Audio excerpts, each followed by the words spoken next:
মানে টাকাটা কেন দিতে?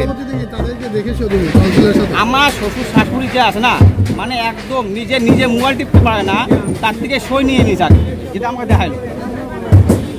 আচ্ছা, টাকাটা কাকে দিয়েছিলেন? টাকাটা কর্পোরেশন থেকে কিছু কাউন্সিলে বলছিল লোক যাবে, সেই লোকগুলো এসে আপনাদের টাকা নিয়ে যাবে। কেন? ঘর ঢাইনে আছে, যেটা আমি জানি ইললিগেল, কিন্তু আমরা বলছিলাম যেটাতে ইললিগেল বলে কিছু হবে না। কেন এখানে এখনো ড্রেনের উপরে দেখেন আপনি, ড্রেনের উপরে মাপা যদি হয় তো দেখবেন আরো ঘর আছে। হ্যাঁ ঠিক আছে, এটা ভাঙতেছে তো এগুলো ভাঙবে তো অবশ্যই, এগুলো ভাঙবে, যেটা নিয়মে পড়ে দাঁড়ায়। এটা ড্রেনটা উপরে আছে না, দোকানটা আছে কি নাই? আচ্ছা, আপনি যে অভিযোগ করছিলেন টাকা নিয়ে গেছে, আপনার শ্বশুর শাশুড়ি সাইন করতে পারে না, টিপসই দিয়েছে, সেটার কোনো প্রমাণ আছে আপনাদের কাছে? কি বলবো আর, আমার শাশুড়ি মানে কি বলবো, আজকালকার জমানাতে মানে একটা বাচ্চাও লেখা পাওয়া যায় না, এরা তো অশিক্ষিত সারা জীবন থাকিয়ে গেল। মানে ওনাকে যা বলবো করছি, হ্যাঁ সেরকম করেই চলে। কাউন্সিলর কাছে? আমি মেয়ে জামাই ভাই, আমার নাম স্বপন ঘোষ। কাউন্সিলর কাছে গিয়েছিলেন? কাউন্সিলর কাছে গেছিল উনি না, আজ গিয়েছিলেন? আজকে কই টাইম, আজকে ফোন করে চলে আসছে। কি বলছে কাউন্সিলর? কাউন্সিলর বললো আমি কমিশনার অফিসে যাবো। দেখতে পাচ্ছেন যে শিলিগুড়ি কন্যার থেকে যেখানে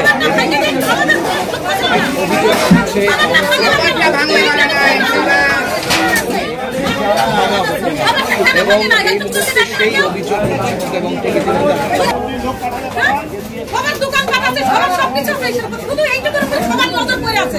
যেই আসবে ফটো তুলে নিয়ে যাবে, যেই আসবে এই নির্দেশ নিয়ে যাবে। কেন কেন এতে দ্বিতীয় কিছু নাই? সবসময় আসবে শুধু এইটুকু করলে সবসময় করতে থাকবে। সবার ওদিকে ধরাচ্ছে, কে দিচ্ছে, কত টাকা দিচ্ছে, কে কত টাকা খাওয়াইছে। আমি বলুন না, আমি হই না।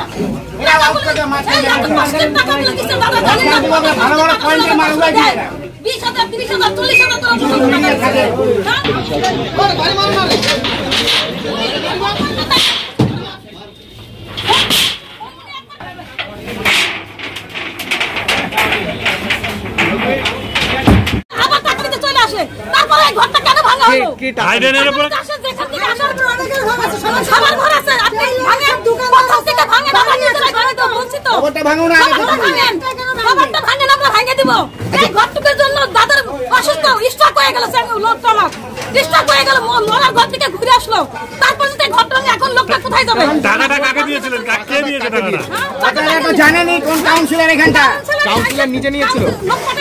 লোক আছে, লোক আসে টাকা নিয়ে চলে যায়। মানে কি কারণে? এই যে ঘরটা ভাঙবে বলে কি টাকা দাও, নাহলে ঘর ভাঙিয়ে দেবো। টাকা নিয়ে যায়, 2 মাস থাকলে ভালো। এটা কি নিজে কাউন্সিলর বলেছিল? হ্যাঁ, কাউন্সিলর নিজে? কাউন্সিলর থেকে এসে নিয়ে টাকা নিয়ে যায়। কাউন্সিলরের লোক আসে, কাউন্সিলর লোক আসে, এসে টাকা নিয়ে যায়। কত করে নিয়ে যেত? অনেক টাকা নিয়ে গেছে, 1 লাখের উপরে টাকা নেওয়া হয়ে গেছে। তারপরে এই ঘরটা ভেঙে দিল। কাউন্সিলরের নাম দিয়েছে। হ্যাঁ, উনি কাজ করতে পারে না, পঙ্গু মানুষটা এখন কোথায় যাবে? ঘর ভেঙে আরে সারা নেতাগুলো পঙ্গু ছোটা নেতা।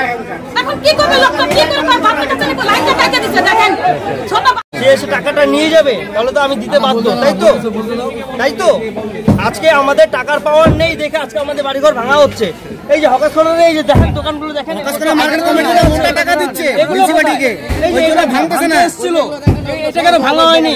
টাকা খাইয়ে দিয়েছে, বেশ বন্ধ হয়ে গেছে।